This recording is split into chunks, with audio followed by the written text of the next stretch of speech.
Yo guys, what is up? This is Harry Talks Movies and TV, and this is my list of my top 10 favourite movies of 2021 so far.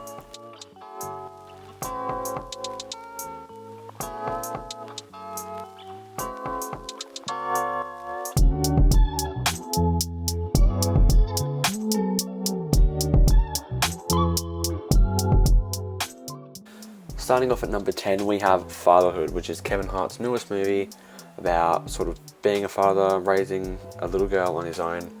I really enjoyed this movie a lot more than I thought I would. Maybe it's because I haven't seen a Kevin Hart movie in a long time, and I love Kevin Hart. I think it's hilarious. But I thought this movie was really heartwarming, really heartfelt. It was really a good story about a single dad trying to take care of his daughter. I thought the performances were great. I thought everything was great. Again, I had issues with it. I'm not going to go into it in depth because this isn't a review. This is just a sort of, a list of my top 10 movies. But yeah, I enjoyed it quite a bit. And that's why I made it into my top 10. I just thought it was very heartfelt. Performances were great, heartwarming, and it resonated with me more than I thought it would. So I just really enjoyed it and really thought it was great.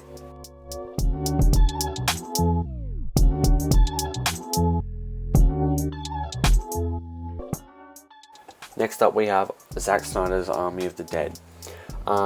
This movie was really great. I really like zombie movies, and I like Zack Snyder as a director. So this movie was great. It has a great cast. It's got Dave Bautista. That guy here. So he was in Mortal Kombat. I completely forgot his name. He was played Scorpion in Mortal Kombat. It's got him in it. It's a good movie. I really enjoyed it. I really like zombie movies. I thought the zombie action, like the unique ways to kill zombies, was really cool. I like the heist aspect of it.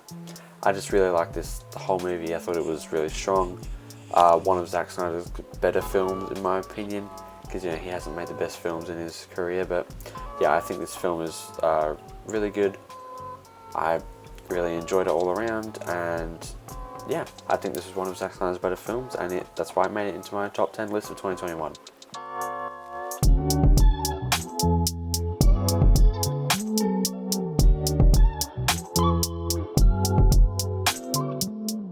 In 8th place, we have another Zack Snyder film, which is Zack Snyder's Justice League, the 4-hour version of the director's cut, the 4-hour version of Justice League.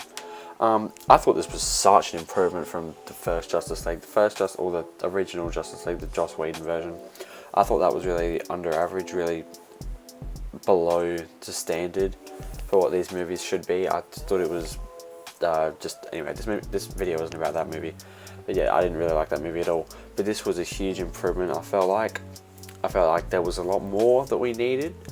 Like there was a lot more of the stuff that we did need from the last movie. A lot of character exploration, especially with Cyborg. We got a lot more character exploration with him. But yeah, so I thought that was good, because in the first Justice, or the original Justice League, we didn't get much at all. I didn't like how it was 4 hours though. I think they probably could have cut like maybe a half hour off or 40 minutes off, because there were some scenes that just didn't need to be there. But yeah, I think it was a bit too long. But yeah, I thought this movie was awesome. I'm really upset that the Snyder universe of DC isn't going to continue, because I felt like this movie was such an improvement for the last one. But it is what it is. And at least we got this, because it's amazing that this even happened. They spent an extra $70 million on making it, and it's just honestly like a once in a lifetime thing that this would actually happen. So yeah, really great. And I also really like Ben Affleck's Batman, so it sucks that he's not going to be playing Batman anymore. I think there's going to be Batman in the Flash movie, but I don't know. But yeah, overall, I thought this movie was great. I thought it was really, really strong, really good writing, really good action. I just loved this movie.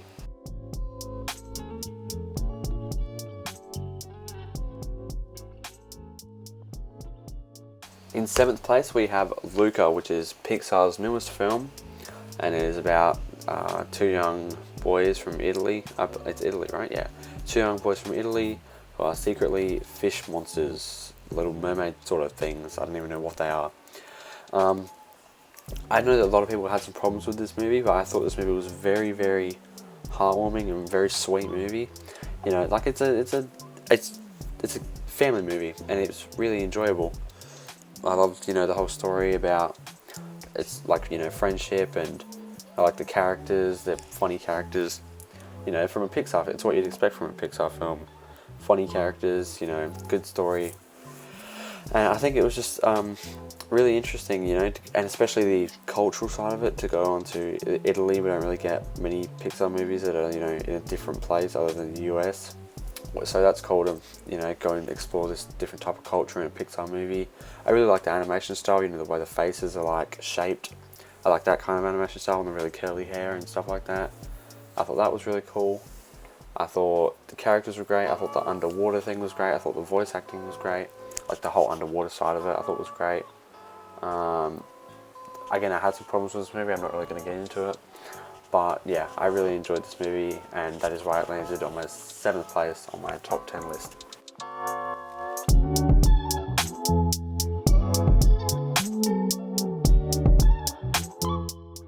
Coming in at number 6 on my list is Godzilla vs. Kong.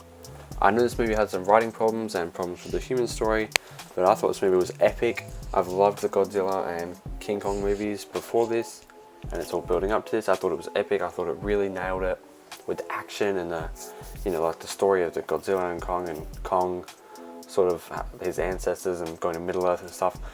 Again, the human stuff wasn't very strong, but the whole action part of it, the whole Mecha Godzilla, I thought it was awesome. Those action scenes were so epic.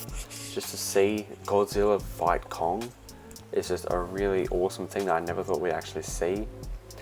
And the thing with the little girl and the human story was pretty weak. But yeah, otherwise I really enjoyed this movie. I thought the fight on the water was cool. I think it makes sense that Godzilla would win, because then, you know, spoiler alert, in the end Godzilla wins and ends up taking down King Kong. But then they team up to fight Mecha Godzilla. But yeah, anyway, I think it makes sense that Godzilla will win, considering he's like, you know, I don't even know, it's got atomic breath and he's a gigantic lizard, while Kong is literally just a giant monkey. So, you know, I'm glad that they made Godzilla ultimately win. But yeah, this movie was awesome. The spectacle of it, like seeing this in the cinema, was awesome. So yeah, I'm really happy I got to see this in cinema. I thought this movie was like really awesome and really meant to be seen on the big screen. And yeah, I don't even know if they're doing another one, but if they are, I'm so excited for it.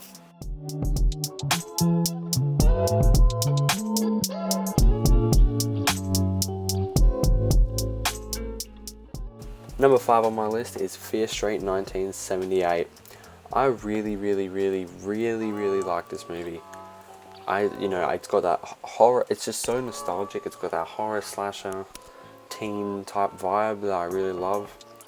I've got reviews up for all 3 of them, so go check them out. But yeah, this is part of the Fear Street trilogy. I really loved it. This was the strongest one out of all 3 of them. Definitely, I've just had such a great time watching this movie. I love slasher movies. I love, you know, that whole summer camp sort of vibe. I love the whole thing. You know, the characters and the casting and the performances were great. Sadie Sink does great. I forgot the actress's name who plays Cindy. She does great. But yeah, I've already got a review up for this movie, so go check that out. But yeah, I thought this movie was really strong, really great writing, really progressed the story forward, and really, you know, some of the kills I just didn't expect, and the ending I didn't expect either. So yeah, this movie was great. Definitely check it out if you haven't, and check out my review for it. It's already up on my channel.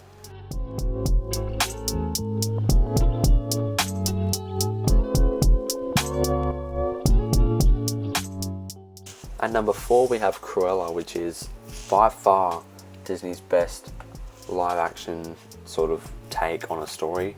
You know, like the Jungle Book, Lion King, stuff like that. Cruella sort of isn't a remake, it's a whole different story. It's like a prequel story.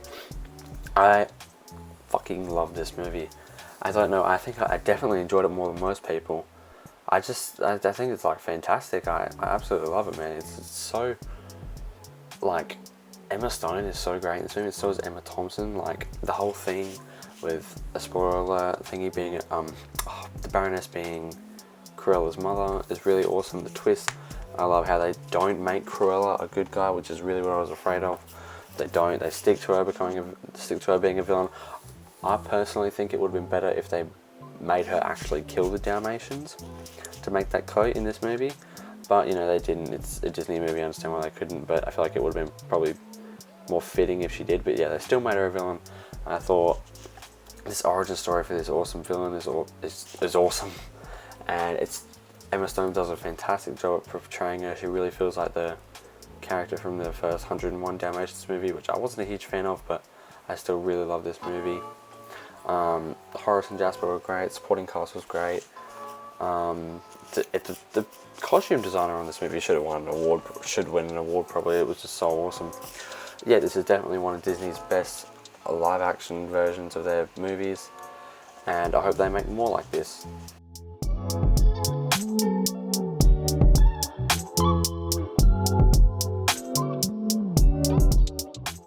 Coming in at number 3, we have Black Widow, which is Marvel Studios' newest movie, or latest movie, that was delayed a year and should have been out a long time ago, but we finally have it. And I loved this movie. I enjoyed it so much more than most people did. The amount of hate I've seen on this movie is like kind of ridiculous, and people just trashing on it for no reason when it really does a good job. I think the only thing they sort of messed up was the villains, but then again, it didn't really bother me that much because I wasn't a huge fan of the villain from the comics. I love this. Definitely is one of my favorite Marvel movies now. Not my number one favorite, but definitely one of them. Maybe top 5, top 10 Marvel movies. I know that's an unpopular opinion and most people don't enjoy this movie, but I thought it was really great. I thought they did an amazing job with it. I think Florence Pugh and Red Guardian especially. Florence Pugh and David Harbour's character, Yelena and Alexei, Red Guardian, were really great. They were definitely the standouts in this movie. Taskmaster, I think, was a cool villain, even if the reveal was kind of underwhelming. I thought the whole Red Room situation was cool, and yeah, I just loved this movie, and I loved what it set up. It's going to be setting up like the Thunderbolts, the Dark Avengers with Yelena and the post-credit scene. It's just, yeah, this movie was awesome. Definitely one of my favorite MCU movies.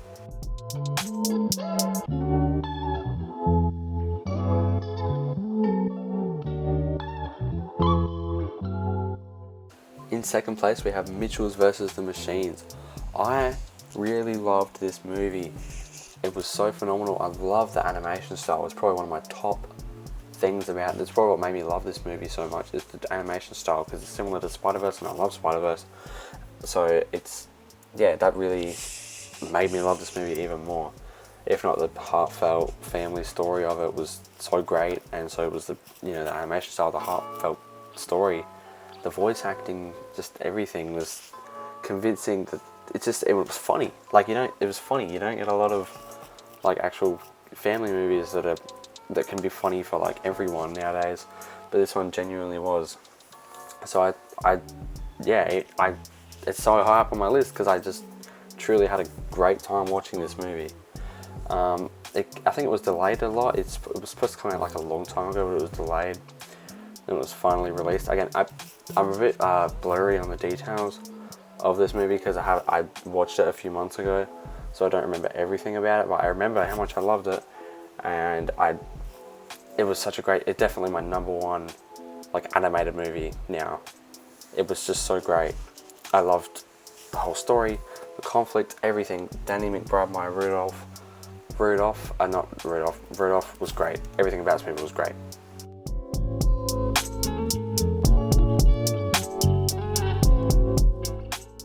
Coming in at my number 1 spot is A Quiet Place Part 2. I freaking loved this movie. Definitely my top movie of 2021 so far is A Quiet Place 2. This movie was so phenomenal and so great. I literally loved this movie. I liked it a lot more than the first one, and I loved the first one. I just, John Krasinski is such a great director. He needs to do more things. Just the way he's able to, incorporate sound into actual horror, where you make any noise, you're constantly on edge. I love the opening scene where it's, they really emphasize all the sound because it's a flashback. They really emphasize all the sound because what happens in the present if you make a sound. And when they do make a sound in the present, you just tighten up, and it's just so tense. I really love this movie. I love, you know, every story that was going, because there was two separate sort of stories instead of characters that was happening at the same time. I was so intrigued in both of them. The performances were amazing. Emily Blunt, John Krasinski, and the people who played the two kids were phenomenal. This movie was amazing. I would definitely rate it a 10 out of 10. Anyway guys, that's it for this video. Let me know your thoughts in the comments. If you like the video, please like and subscribe, and I'll see you guys in the next one. Bye.